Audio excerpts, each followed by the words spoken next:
Hello বন্ধুরা, আশা করি তোমরা সবাই খুব ভালো আছো। মিনসা একাডেমিতে তোমাদের সকলকে জানাই স্বাগত। আমি শিপ্রা তোমাদের আজকে ইতিহাস পড়াতে চলেছি। ইতিহাস শুনেই প্রথমে যেটা মাথায় আসে যে ভালো নয়, পছন্দ নয় সাবজেক্টটা, বাট কি করা যাবে, পড়তে তো তোমাকে হবে। একটু কঠিন ঠিকই, কিন্তু যদি সেটাকে বুঝে পড়ো তাহলে কিন্তু ইতিহাসটা একেবারে গল্পের মতো। আর ইতিহাসটাকে গল্পের মতো করেই আমি পড়াবো, সুতরাং তোমাদের কোনো চাপ নেই। তবে একটা কথা একটু ভেবে দেখো তো, এই যে ইতিহাস আমরা পড়ছি বা পড়ি, এক্ষেত্রে আমরা তো এটা সকলে কম বেশি সকলেই জানি। কম বেশি কেন, আমরা সকলেই জেনে গেছি এতদিনে যে 15ই আগস্ট আমাদের স্কুলে স্কুলে স্বাধীনতা দিবস পালন করা হয়, কারণ আমরা সেই দিনকে স্বাধীনতা লাভ করেছিলাম 1947 সালের 15ই আগস্ট, তাই তো? এবং প্রায় 200-300 বছরেরও বেশি সময় ধরে ইংরেজরা কিন্তু আমাদের দেশকে শাসন করেছিল, সাধারণ মানুষের ওপর অকথ্য অত্যাচার করেছিল। কিন্তু ইংরেজদের ব্রিটিশ শাসনের গল্প তো আমরা জানবই, কিন্তু প্রথমে জানবো এই ব্রিটিশরা আমাদের দেশ শাসন করার আগে ঠিক কি পরিস্থিতি তৈরি হয়েছিল। ইংরেজের গুটি কয়েক একটা কোম্পানি এসে, মানে ইস্ট ইন্ডিয়া কোম্পানি ধরো, সে এসে কিভাবে একটা গোটা দেশকে পুরো নিজের কন্ট্রোলে নিয়ে এলো, সেই সমস্ত গল্পই কিন্তু আজকে আমরা এই অধ্যায়ে পড়তে চলেছি। ঠিক আছে, তো দেখো আজকে আমরা পড়তে চলেছি তোমাদের ইতিহাসের দ্বিতীয় অধ্যায়, যার নাম হচ্ছে আঞ্চলিক শক্তির উত্থান, মানে হচ্ছে রেইজ অফ রিজিওনাল পাওয়ার। এখন এই মানেটাকে একটুখানি ক্লিয়ার করে দিই।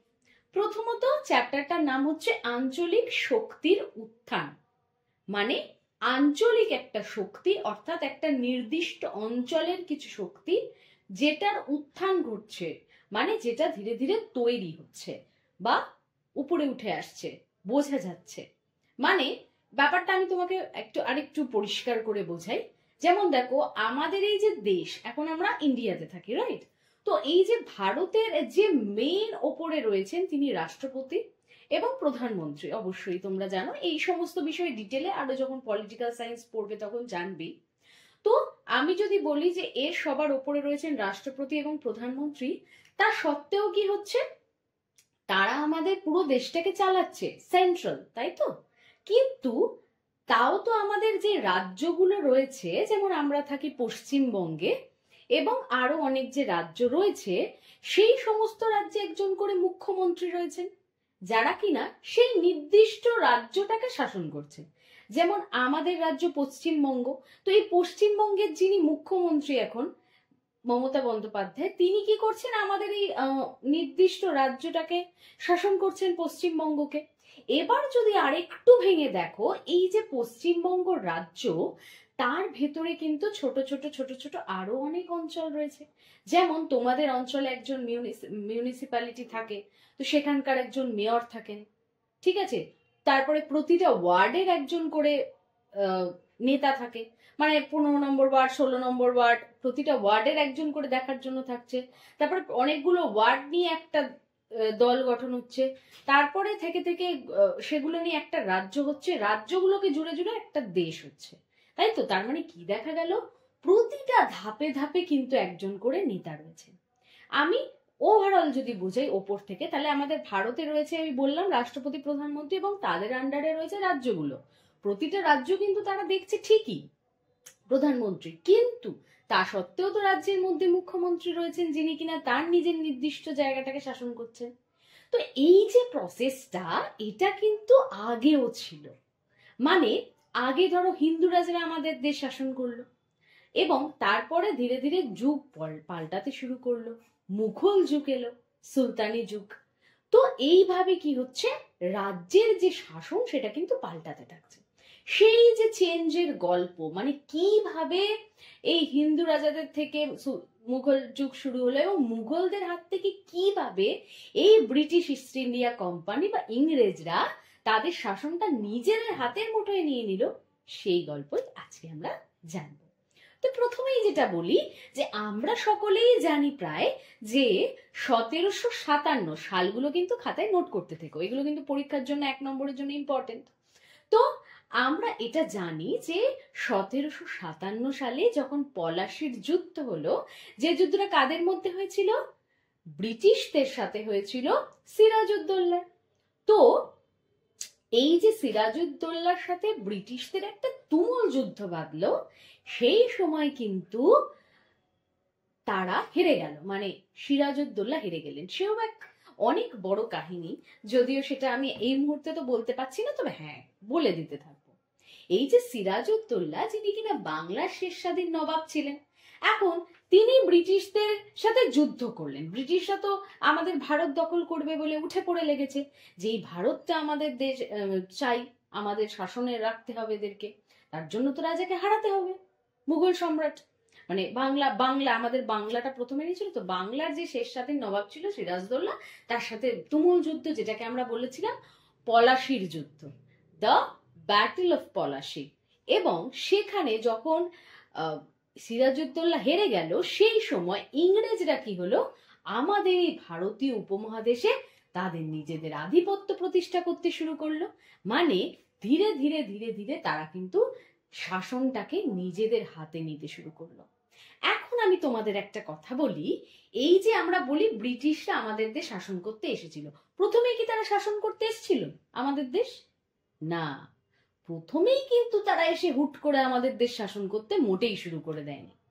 তারা প্রথমে এলো নিজেদের দেশে তৈরি করা যে জিনিসগুলো, জামা কাপড় এবং আরো অন্যান্য সামগ্রী, সেগুলো বিক্রি করবে বলে।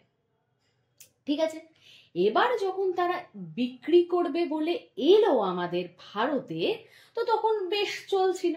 সেই সময় একটা কোম্পানি, যার নাম হচ্ছে কিনা ব্রিটিশ ইস্ট ইন্ডিয়া কোম্পানি, এই যে পলাশির যুদ্ধ হলো এবং তারপরে পলাশির যুদ্ধের পরে ব্রিটিশরা কি করলো, শাসনভার গ্রহণ করলো। সেই সময় কিন্তু এই যে শাসনটা ভারতের, সেটা নিয়েছিল একটা কোম্পানি, যার নাম কি বললাম? British east India company. বোঝা গেছে? সেই সময় কিন্তু শাসনভার সরাসরি ইংল্যান্ডের যে রাজা বা রানী তার হাতে কিন্তু ছিল না, নিয়েছিল কেবলমাত্র ব্রিটিশ থেকে আসা বা ব্রিটেন থেকে আসা একটা কোম্পানি, যার নাম ব্রিটিশ ইস্ট ইন্ডিয়া কোম্পানি। তো এবার আমরা চলে যাই একটু পুরোনো দিনের কথায়, মানে যদি আমি 50 বছর আগে চলে যাই, তাহলে একটু হিসাব করে দেখো তো। 1757 সালে হলো পলাশির যুদ্ধ। 1757 থেকে যদি আমরা 50 বছর বাদ দিয়ে দিই, তাহলে আমরা কত সাল পাচ্ছি? তাহলে আমরা পাচ্ছি কিন্তু 1707 খ্রিস্টাব্দ। তো 1707 খ্রিস্টাব্দে কি হয়েছিল? ঔরঙ্গজেব, যিনি কিনা একজন মুঘল সম্রাট ছিলেন, অর্থাৎ সেই সময় মুঘলদের রাজ। ঠিক আছে, তো মুঘল সম্রাট সেই সময় ছিলেন ঔরঙ্গজেব। তিনি সেই সময় মারা গিয়েছিলেন, মানে পলাশির যুদ্ধের ঠিক 50 বছর আগে ঔরঙ্গজেব 1707 খ্রিস্টাব্দে মারা গিয়েছিলেন।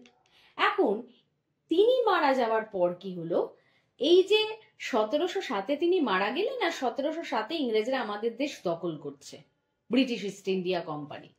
তো এই যে 50 বছরের একটা জার্নি, সেখানে কি হলো, ধীরে ধীরে ধীরে ধীরে মুঘল সাম্রাজ্যটা কিন্তু ভেঙে পড়তে শুরু করেছিল। এবার একটা মানুষ, মানে ঔরঙ্গজেব, যিনি মুঘল সম্রাট ছিলেন, তিনি মারা যেতেই একটা এত বড় সাম্রাজ্য, মুঘল সাম্রাজ্য এক নিমিষে ভেঙে গেল। এতটাই সহজ, মানে একটা মানুষের উপর তোরই একটা গোটা সাম্রাজ্য নির্ভর করে, সেখানে তো অনেক কিছু থাকে, আরো অনেক লোকজন থাকেন। তো সেই সময়ে এই যে ঔরঙ্গজেব মারা যাওয়ার পরে মুঘল সাম্রাজ্য একেবারে ভেঙে পড়ছে, তার কিন্তু আবার নানা রকম কারণ ছিল। কিরকম কারণ? দেখো, সম্রাট ঔরঙ্গজেব যখন শাসন করছেন, তার শাসনকাল যখন প্রায় শেষের দিকে, তিনি তার বয়স হয়ে যাচ্ছে শেষের দিকে, সেই সময় তার যে কাঠামোটা, অর্থাৎ একটা দেশ চালাতে গেলে তো একটা প্রপার রুল মানতে হয়। আমরা কি করি, আমাদের দেশে যদি কাউকে আমাকে সরকার নির্বাচন করতে হয়, 18 বছর বয়স হয়ে গেলে আমরা ভোট দিতে যাই। তোমরা নিশ্চয়ই অনেকে আছো যারা এখনো বা ছোটবেলায় বাবা মায়ের সাথে হাত ধরে ভোট দিতে গেছো, ভোট হয়তো দাওনি কিন্তু গেছো তাদের সাথে। তো এই যে আমরা এখন কি করি, নিজেদের পছন্দ মতো ভোট দিয়ে নিজেদের পছন্দ মতো সরকারকে বেছে নিতে পারি। কিন্তু অত বছর আগে তখন তো আর এসব ছিল না। যখন রাজারা ছিল আমাদের দেশে, তখন তার ভোট দিয়ে কেউ রাজা নির্বাচন করতো না। তখন কি হতো, যুদ্ধ হতো, রাজায় রাজায় যুদ্ধ হতো, আর যে রাজা জিতে যেত অপরজন সেই জায়গাটা দখল করে নিত, যে আমি জিতেছি এই জায়গাটা আমার। এই করে করে তারা কিন্তু অনেক সাম্রাজ্য বিস্তার করেছে। এরকম অনেক রাজা রয়েছেন যারা কিন্তু সাম্রাজ্য বিস্তার করেছেন, কেউ নিজের অঞ্চল নিয়ে খুশি ছিল না। তোমাকে দেওয়া হলো একটা চকলেট, না আমার আর একটা চকলেট চাই, তো কি করলে তুমি ভাইয়ের সাথে মারপিট করে ভাইয়ের থেকে চকলেটটা কেড়ে খেয়ে নিলে। এই কেসটাই তাই, তারপরে তোমার একটা চকলেট ছিল, ভাইয়ের সাথে মারপিট করলে নিয়ে নিলে দুটো চকলেট হয়ে গেল, যদি এসব করতে যাও না কিন্তু। সেই রকমই কি হতো, রাজারা সেই সময় নিজেদের দেশ তো নিজেদের অঞ্চল তো শাসন করছেই, তার সাথে সাথে কি করতো, পাশের দেশের সাথে পাশের রাজ্যের সাথে লড়াই করে ফেললো। যদি জিতে যায় ব্যাস অমনি ওই রাজ্যটা নিজেদের দখলে করে নিত। তো এইভাবেই হিন্দু রাজাদের হাত থেকে ধীরে ধীরে মুঘলরা আমাদের শাসন কেড়ে নিয়েছিল। এবার কথা হচ্ছে সময় সবার একরকম যায় না। এখন ধীরে ধীরে কি দেখা যাচ্ছে, যে মুঘল সাম্রাজ্যও কিন্তু ভেঙে যেতে শুরু করেছে। এখন আমি এর কারণটা বলি। কারণটা হচ্ছে যে ঔরঙ্গজেব একজন দারুণ শাসক ছিলেন। তিনি মারা যাওয়ার পর এমন কোনো উত্তরাধিকারী ভালো ছিল না, অর্থাৎ তার ছেলে বা কেউ, যে কিনা একটা গোটা সাম্রাজ্যকে ভালোভাবে চালাতে পারে। এরকম কোনো উত্তরাধিকারী তার কিন্তু ছিল না, ঠিক আছে। এবং বেশিরভাগ যারাই বা ছিল তারাও ছিল অযোগ্য। তো ধীরে ধীরে তার এফেক্টটা তো পড়বে। মানে ধরো ধরো তোমার দাদুর একটা ভালো ব্যবসা, দারুণ ব্যবসা, খুব চলে। তারপরে কি হলো, তার ছেলে অর্থাৎ তোমার বাবা, তিনি ওই ব্যবসাটা সামলালেন, তিনিও মোটামুটি ভালো চালালেন। কিন্তু যে তোমার হাতে এলো, দেখা গেল যে তুমি ঠিক মতো চালাতে পারলে না ব্যবসাটা, আলটিমেটলি বন্ধ হয়ে গেল। তাহলে যদি দেখা যাচ্ছে যে একটা ভালো যদি উত্তরাধিকারী না পাওয়া যায়, তাহলে রাজাদেরও সেই অবস্থা। তার দাদুরা হয়তো ভালো করেছে, সে হয়তো ভালো করেছে, কিন্তু তার উত্তরাধিকারী ভালো নেই, যে পরের জন যে জেনারেশন, যে তার ছেলে বা কেউ, সেরকম ভালো লোকই নেই। তো মুঘল সাম্রাজ্যে ঔরঙ্গজেব মারা যাওয়ার পরও তাই হলো। এমন কোনো ভালো উত্তরাধিকারী নেই যার হাতে শাসন দেওয়া যায়, যে কিনা ভালো করে মুঘল সাম্রাজ্যটাকে বাঁচিয়ে তুলবে। তো অবভিয়াসলি ধীরে ধীরে ধীরে ধীরে এই জিনিসটা কিন্তু ব্রেক হতে শুরু করলো, এই জিনিসটা ভাঙতে শুরু করেছিল। এবং দেখো আরেকটা মেন জিনিস যেটা আমাদের মাথায় রাখতে হবে, যে কোনো দেশ চালাতে গেলে আমাদের প্রথমে যেটা শক্তিশালী হতে হয় সেটা হচ্ছে সামরিক শক্তি। এখন সামরিক শক্তি মানে কি? সামরিক শক্তি মানে হচ্ছে মিলিটারি পাওয়ার। সেটা হতে পারে আর্মি, সেটা হতে পারে তোমার জলপথে, সেটা হতে পারে নেভিতে। যে কোনো ক্ষেত্রে সামরিক শক্তি মানে আর্মি, ফুল ফোর্স। ধরো আমি তোমাকে বলছি, আমরা থাকি ইন্ডিয়াতে, হতে পারে আমাদের সাথে পাকিস্তানের কোনো যুদ্ধ লাগলো, লেগেছে তো, আগেও তো কার্গিলের যুদ্ধ হয়েছে, হতে পারে ভবিষ্যতে লাগলো আরো, হতে পারে চীনের সাথে কোনো যুদ্ধ লাগলো বা অন্য যে কোনো দেশের সাথে। সেক্ষেত্রে কি হবে, আমাদের যদি মিলিটারি ফোর্স পাওয়ারফুল হয়, আমাদের মিলিটারি ফোর্সের সাথে সাথে যদি সেটা আরো স্ট্রং হয়, বা ধরো আমাদের কোনো অঞ্চলে ঝামেলা লেগে গেছে, লোকেদের মধ্যে মার কাটাকাটি হচ্ছে, তো সেই সময় কি হয়, যদি আমাদের পুলিশ বাহিনী সতর্ক হয় এবং স্ট্রং হয়, তাহলে সেই ঝামেলাটাকে মিটিয়ে নিতে পারবে। এই যে যদি পাকিস্তানের সাথে বা অন্যান্য দেশের সাথে যুদ্ধ লাগে আমাদের, তাহলে কি করবে, আমাদের আর্মি যদি স্ট্রং হয় তাহলে আমরা কি করব, বেঁচে যাব। কিন্তু যদি আমাদের আর্মি দুর্বল হয় কোনোভাবে, তাহলে কি হবে, আমরা হেরে যাব।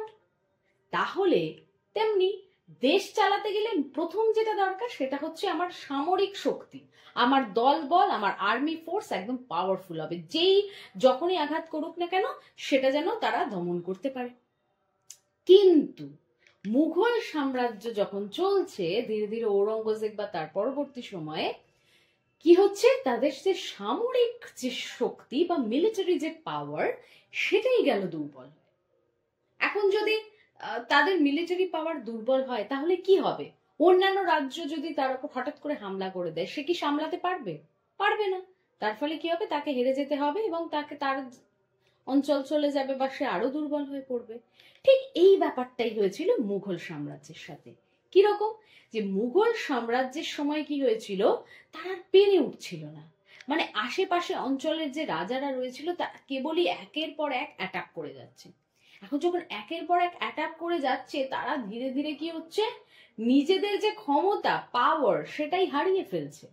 তার ফলে কি হচ্ছে, ধীরে ধীরে মুঘল সাম্রাজ্য কিন্তু দুর্বল হয়ে যাচ্ছে, তারা বারবার হেরে যাচ্ছে।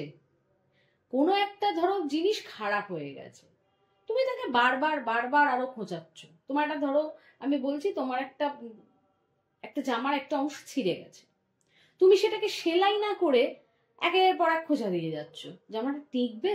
জামাটা তো খারাপই হয়ে যাবে আরো। ঠিক তাই হচ্ছে মুঘল সম্রাট। এবার কি হচ্ছে, একের পর এক লোক এসে খালি আঘাত করে যাচ্ছে, যুদ্ধ করতে আসছে। তার ফলে কি হচ্ছে, ধীরে ধীরে ধীরে ধীরে তাদের পাওয়ারটা কিন্তু কমতে থাকছে মুঘল সাম্রাজ্যের, এবং তারা কিন্তু দুর্বল হয়ে যাচ্ছে। আর এই দুর্বলতার সুযোগ কিন্তু সকলেই নেয়।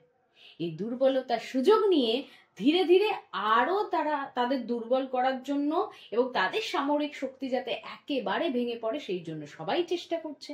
মানে আমি ধরো জানি যে ওই রাজা এই মুহূর্তে খুব দুর্বল, কারণ জাস্ট একটা অ্যাটাক থেকে বেরিয়েছে, এখন ওদের সবাই বিধ্বস্ত, খুবই অবস্থা খারাপ। আমি এই সুযোগে গিয়ে আরো একটা অ্যাটাক করে দিলাম, হয়তো আমি জিতে গেলাম, সেই রাজার সাম্রাজ্য চলে গেল। তার ফলে কি হচ্ছে, এই যে মুঘল সাম্রাজ্যের উপর যখন একটার পর একটা লোক আঘাত করে যাচ্ছে, সেই সময় তাদের সামরিক শক্তি দুর্বল হয়ে যাচ্ছে, তারা নিজেরা দুর্বল হয়ে পড়ছে। এবং এই সুযোগে কি হলো, একটা কাণ্ড ঘটছে। কি কাণ্ড? সেটা হচ্ছে শিবাজি। এনার নামও আমরা সকলে জানি। তিনি ছিলেন মারাঠাদের রাজা। তিনি কি করলেন, দেখলেন এই সুযোগে আমাকে মুঘল সাম্রাজ্যটাকে নিজের হাতের মুঠোয় আনতে হবে। তিনি কি করলেন, আঘাত করে বসলেন মুঘল সাম্রাজ্যের ওপর। শুধু কিন্তু তিনিই নন, এর পাশাপাশি নাদির শাহের নাম আমরা জানি। তিনি কিন্তু ভীষণই বাজে লোক ছিলেন। তার শুধু মেন্টালিটি ছিল যে আমি কোন রাজ্য যদি জয় করি, তার কাছ থেকে যা ধন সম্পদ আছে সমস্ত কিছু লুট করে নিয়ে পালাবো। এবং তার মেন্টালিটি এটা ছিল যে সমস্ত সম্পত্তি তিনি লুট করে নেবেন। এবং তোমরা নিশ্চয়ই কোহিনূরের নাম শুনেছো, কোহিনূর হীরা। সেই কোহিনূর হীরাও কিন্তু নাকি ইনি চুরি করে নিয়ে গেছিলেন, কারণ এনার মেন্টালিটি ছিল যে আমি যদি জিতি আমি সব লুট করে নিয়ে পালাবো। অবভিয়াসলি তিনি তাই করেছেন। তো সাম্রাজ্য জয় করে ধীরে ধীরে দেখা গেল যে সবাই সাম্রাজ্য জয় করার জন্য বা মুঘল সম্রাটকে হারানোর জন্য একের পর এক আঘাত করছেন। এখন এই যে মুঘল সাম্রাজ্য, এটার মেন পয়েন্ট ছিল দিল্লি। দিল্লিতেই ছিল মুঘল সম্রাটের মেন যে কেন্দ্র। সেখানে কি হচ্ছে, একের পর এক অ্যাটাক হচ্ছে, যার ফলে দিল্লি কিন্তু ধীরে ধীরে ভেঙে পড়ছে, দিল্লির শাসন ব্যবস্থা ভেঙে পড়ছে।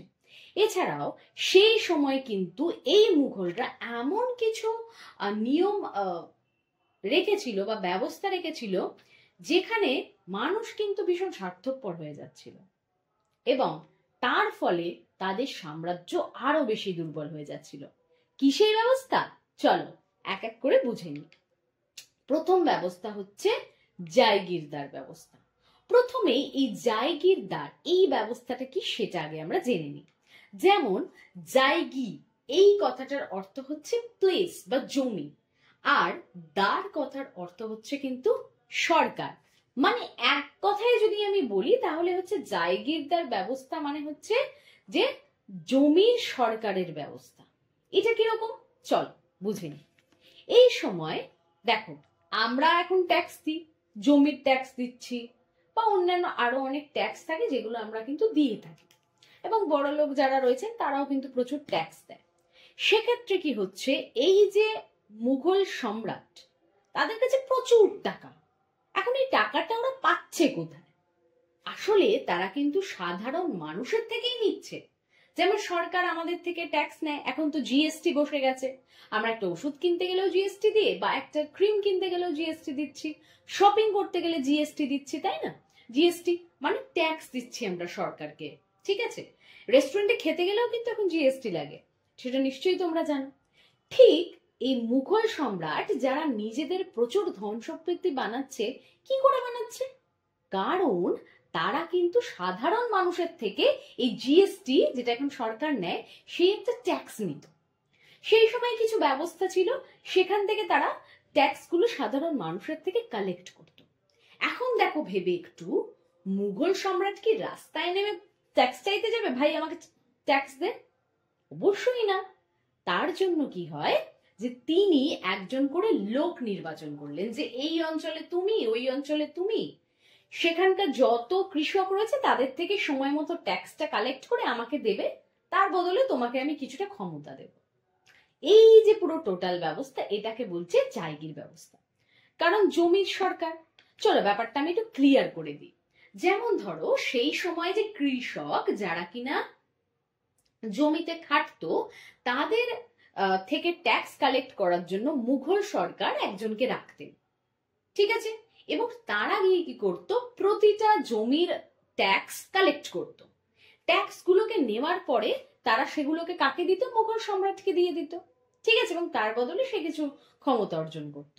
তো এই যে পুরো প্রসেসটা, এই যে পুরো ব্যবস্থাটা, এটাকেই বলে জায়গিরদার ব্যবস্থা। ক্লিয়ার? তো এটা গেল একটা পদ্ধতি। এবং এর ফলে কি ক্ষতি হলো মুঘল সাম্রাজ্যে সেটা তো আমি বলবো, তার আগে আরো একটা ব্যবস্থার কথা আমরা জেনে নিই। আরো একটা ব্যবস্থা হচ্ছে যার নাম হচ্ছে মনসাবদারি ব্যবস্থা। এটা কিরকম ব্যবস্থা? ওই দেখো, সেই সময় আমরা জানি যে মুঘল সাম্রাজ্যের উপর একের পর এক রাজা এসে হামলা করে দিচ্ছে। তার ফলে কি হচ্ছে, যে সামরিক শক্তি দুর্বল হয়ে যাচ্ছে, হ্যাঁ? এবং ধরো জাস্ট একটা যুদ্ধ থেকে তারা উঠেছে, পরের কিছুদিনের মধ্যে আরো একটা অ্যাটাক হচ্ছে।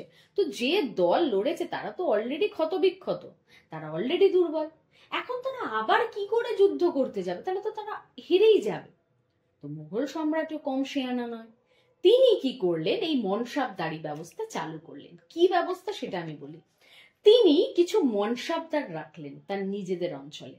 মানে এই মনসাবদাররা কিছু কিছু অঞ্চলে ছিল যারা কি কাজ করত, যুদ্ধের সময় যখন ধরো যুদ্ধ লাগবে বা যুদ্ধ লাগতে চলেছে, সেই সময় প্রয়োজনীয় সেনা এবং ঘোড়ার যদি প্রয়োজন, তারা আগেকার দিনে তো তারা ঘোড়ায় করে যুদ্ধ করত, তো এই যে ঘোড়া এবং সৈন্য তারা কিন্তু দিত।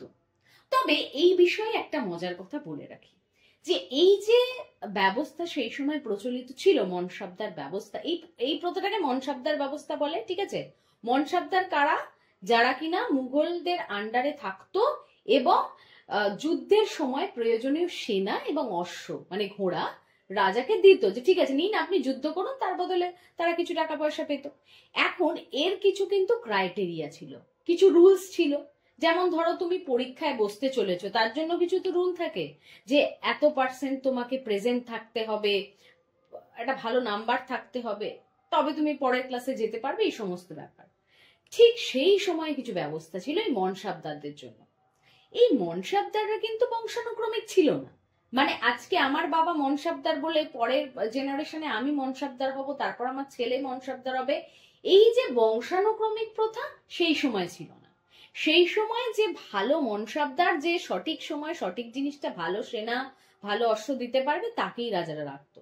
যদি সে ভালো কাজ না করে, যেমন কি হয়, ধরো অনেক অফিসে যদি কোনো ভালো এমপ্লয় না থাকে, সে যদি ঠিকঠাক কাজ না করে, তাহলে কি হবে, তারা যদি বসে বসে সময় কাটাচ্ছে, তাহলে কি কোনো বস তাদেরকে রাখবে? রাখবে না, বের করে দেবে। ঠিক মুঘল সম্রাটরাও তাই করতো। এই যে মনসাবদারদের তারা রাখতো তো ঠিকই, এবং প্রয়োজনের সময় তারা টাকা পয়সা দিত, তারা সবকিছু পেত, সেনা এবং ঘোড়া তাদের থেকে, ঠিকই, কিন্তু তারা প্রয়োজন মতো এদেরকে হাঁটিয়েও দিতে পারতো। বলতো না তোর দ্বারা হচ্ছে না, তুই ঠিক মতো কাজ করতে পারছিস না, মনসাবদার হাট, সরিয়ে দিত। বংশানুক্রমিক ছিল না, যখন তখন হাঁটিয়ে দিতে পারতো, ঠিক আছে? তারপরে কি দেখা গেল, এই যে মনসাবদারি প্রথা বা এই যে জায়গিরদার প্রথা, যে দুটো আমি তোমাকে বোঝালাম, সেখানে কি হচ্ছে, একটা গরমিল দেখা গেল। দেখ, ধরো কোনো অফিসে হিসাবে যদি একটা প্রচন্ড কয়েক লক্ষ টাকার গরমিল থাকে, তাহলে কি কোম্পানি চলবে? তো কোম্পানির ওপর কি প্রভাব পড়বে? একটা খারাপ প্রভাবই পড়বে। ধরো একটা কোম্পানি কোটি কোটি টাকার ডিল করে, ঠিক আছে? এবার ধরো হট করে ধরা পড়লো হিসাব করতে গিয়ে যেখানে লক্ষ লক্ষ টাকা তো মাঝখান থেকে গায়েব আছে, তাহলে তো কোম্পানি ডুবে গেল। তার উপর কি হলো, সব থেকে বড় কথা, নেগেটিভ প্রভাব পড়বে কোম্পানিটার ওপর। ভালো তো হবে না, বরং খারাপ হবে, ঠিক তেমনই ভেবে দেখো, এই যে জায়গিরদার প্রথা বা এই সব মনসাবদারি যে প্রথা ছিল, যেটা মুঘল সম্রাটরা ট্যাক্স গুলো যাতে সঠিক সময় পায় বা যুদ্ধ হলে যাতে সঠিক সময় সেনা অস্ত্র পায় সেই জন্য তারা রাখছে। এখন কি হচ্ছে, যদি এইসবের মধ্যেই গরমিল ধরা পড়ে তাহলে কি ভালো প্রভাব পড়বে? অবভিয়াসলি না। তাহলে কি হচ্ছে, মুঘল সাম্রাজ্যের ওপরে কিন্তু তারা একটা নেগেটিভ প্রভাবই ফেলছে। এখন তোমার মনে প্রশ্ন হতে পারে যে ম্যাম এটা তো ভালো সিস্টেম, মানে আমি যুদ্ধ করতে যাচ্ছি, আমার সেনার দরকার, ঘোড়ার দরকার, আমি কাউকে টাকা দিলাম, সে আমায় দিয়ে দিল, এটা তো ভালো সিস্টেম ম্যাম, আর ওরাও তো টাকা পাচ্ছে, টাকার বদলে তারা সেনা অস্ত্র দিচ্ছে, তাহলে গরমিলটা কিসের? বা এটাও তোমার মনে হতে পারে যে জায়গির যারা, মানে জমি থেকে ট্যাক্স নিয়ে যারা মুঘল সম্রাটকে দিচ্ছে, এটা তো একটা ভালো পদ্ধতি। সেখানে কি করছে তারা, নিজেদের ক্ষমতাও পাচ্ছে, প্লাস তারা ট্যাক্স তুলে রাজাকে, মুঘল সম্রাটকে দিয়ে দিচ্ছে, তো ভালো পদ্ধতি, ভালো বুদ্ধি। কিন্তু ভেবে দেখো, প্রতিটা মানুষ তো আর ভালো হয় না। মানে যদি দেশের প্রধানমন্ত্রী বা মুখ্যমন্ত্রী যেই ভালো হন না কেন, তার দলের প্রতিটা মানুষ ভালো হবে এর কি কোনো গ্যারান্টি আছে? থাকে না, তাই না? ঠিক তেমনি মুঘল সম্রাট তো তার যাতে ভালো হয় সেই ভেবে এই পদ্ধতিগুলো বার করলো বা এই ব্যবস্থাগুলো বার করলো। কিন্তু ভেতরে ভেতরে যে প্যাচ চলছে সেটা কি করে বুঝলো? সেই ব্যাপারটাই আমি তোমাকে বলছি। গড়মিলটা কি ছিল সেটাই আমি বলি। এই যে ধরো যারা জায়গির রয়েছে বা যারা মনসাবদার ছিল, তারা শাসন ব্যবস্থা নিয়ে মোটেই চিন্তিত ছিল না, যে আমি যদি ভালো কাজ করি তাহলে আমার দেশের শাসন ভালো হবে, রাজার নাম হবে, বা আমাদের দেশ ভালো চলবে, এই সব নিয়ে তাদের মোটে চিন্তা ভাবনা ছিল না। চুলোয় যাক শাসন ব্যবস্থা, আমার কি, আমি টাকা পেলেই হলো। মানুষের মধ্যে এরকম একটা মেন্টালিটি তো থাকে যে মানুষ খানিক খানিক সময় স্বার্থপর হয়ে যায়। আমরা দূর নিকুচি মেরেছে, তো যা খুশি হোক, আমি পেলেই হবে, এই মেন্টালিটি সকলের কম বেশি থাকে। এবং যখন বিশেষ করে মানুষের হাতে খুব টাকা এসে যায় না, তারা আরো বেশি যেন স্বার্থপর হয়ে ওঠে। তো মনসাব দ্বারা জায়গিরদের হলো তাই, তারা দেশের শাসন নিয়ে মোটে চিন্তিত নয়, দেশ চুলোয় যাক, আমি টাকা পেলেই হলো। তাই তারা শাসন ব্যবস্থার দিকে তো মোটেই ধ্যান দিত না, বরং তারা কেবলমাত্র নিজেদের লাভ ক্ষতি নিয়ে ভাবতো, যে কি করলে আমি আরো টাকা পাই, কি করলে আরো বেশি সম্মান পাবো, ক্ষমতা পাবো, এই সব নিয়ে ভাবতে ব্যস্ত। আর যখনই কোনো মানুষ শুধুমাত্র নিজেকে নিয়ে ভেবেছে, তার আশপাশ তো ভেঙে যাবেই। অর্থাৎ তাদের চোখে তারা দেখছে যে আমি ক্ষমতা পেলেই হবে, আমি টাকা পেলেই হবে, দেশ আমার চুলোয় যাক। কিন্তু তারা এত বোকা, তারা এটা ভাবলো না যে দেশ যদি চুলোয় যায় তাহলে কে আমায় টাকা দেবে, কে আমার থেকে ঘোড়া নেবে, কে আমার থেকে সেনা নেবে, তার বদলে তো আমার টাকা দিচ্ছে। যদি দেশই চুলোয় যায় তাহলে কিসের টাকা? এই বুদ্ধি তাদের ঘটেছিল না। তারা কেবল স্বার্থপরের মতো নিজেদের কথা ভাবতে শুরু করলো। আর যখনই তারা নিজেদের কথা ভাবতে শুরু করলো, ব্যাস সমস্ত কিছু গন্ডগোল হতে শুরু করলো, সব জায়গায় গরমিল দেখা গেল। এবং এর সব থেকে বেশি প্রভাব পড়েছিল কিন্তু কৃষি ব্যবস্থার উপরে। দেখো, কৃষক তো তারাই না যারা আমাদের পেটে অন্ন জোগাচ্ছে। তারা যদি আজকে খেটে না উৎপাদন করতো, ধরো একটা কৃষক বলল আমি চাষ করব না, যা খুশি করে নেয়, এবার সে যদি চাষই না করে তাহলে কি করে ফসলটা তৈরি হবে, কি করে আমরা খাবো, কি করে মানুষ বাঁচবে? না খেয়ে কি পারবে? টাকা ফেললেও যদি তুমি দেখো যে তুমি চাল পাচ্ছ না, তাহলে ওই টাকার কি দাম? টাকা খেয়ে কি বেঁচে থাকবো? না তো, টাকার বদলে ফসলটা নিয়ে আমি বেঁচে থাকবো। কিন্তু এই মনসাবদার জায়গাটা যখন শুধুমাত্র নিজেদের কথা ভাবছে এবং কৃষকদের উপর অত্যাচার করে তাদের থেকে সমস্ত ট্যাক্স নিয়ে নিচ্ছে, তাদের ভালো মন্দ কিছু দেখছে না, তার ফলে কি হচ্ছে যে কৃষক যারা রয়েছে তারা সকলে মিলে নিজের ভালোটা দেখার জন্য তারা বিদ্রোহ করতে শুরু করছে। মেন হচ্ছে মুঘল সম্রাট, তাদের আন্ডারে রয়েছে মনসাবদার জায়গির, আর তাদের নিচে ধরো রয়েছে কৃষক, ঠিক আছে, জায়গিরদারদের নিচে। তো কথাটা জায়গিরদার তো শুধু নিজের ভালো দেখছে, তার নিকুচি মেরেছে মুঘল সম্রাটের, তাদের নিকুচি মেরেছে কৃষকদের কি ভালো হলো মন্দ হলো তা দেখার জন্য। কিন্তু একটা কৃষক যখন বিদ্রোহ করতে শুরু করছে, তার এফেক্টটা পাচ্ছে কে? তার এফেক্টটা কিন্তু পাচ্ছে মুঘল সম্রাট। কারণ তার দেশে গরমিল দেখা দিচ্ছে, মনসাবদার জায়গিরদাররা তাদের নিজেদের মতো কাজ করে যাচ্ছে। এদিকে কৃষকরা শুরু করে দিয়েছে বিদ্রোহ, তারাও কিছু শুনছে না, তাদেরকেও আটকানো যাচ্ছে না। সব দিক থেকে তো এফেক্ট করছে রাজাকে, মুঘল সম্রাটকে। তার ফলে কি হচ্ছে, এই মুঘল সম্রাট ধীরে ধীরে ধীরে ধীরে একদম ভেঙে যাচ্ছে। তো এখান থেকে যে আঞ্চলিক শক্তির উত্থান হলো। আঞ্চলিক শক্তি কি? আঞ্চলিক শক্তি মানে হচ্ছে যে মুঘল সম্রাট তিনি তো তার গোটা দেশ চালাচ্ছেন, মেন পাওয়ার বা মূল শাসক হচ্ছে মুঘল সম্রাট, কিন্তু সেই সময়ে যে তার আন্ডারে বিভিন্ন যে অঞ্চলগুলো ছিল সেইগুলোতে এক একজন করে নেতা উঠে এলেন, যারা কিনা সেই অঞ্চলটাকে শাসন করছে।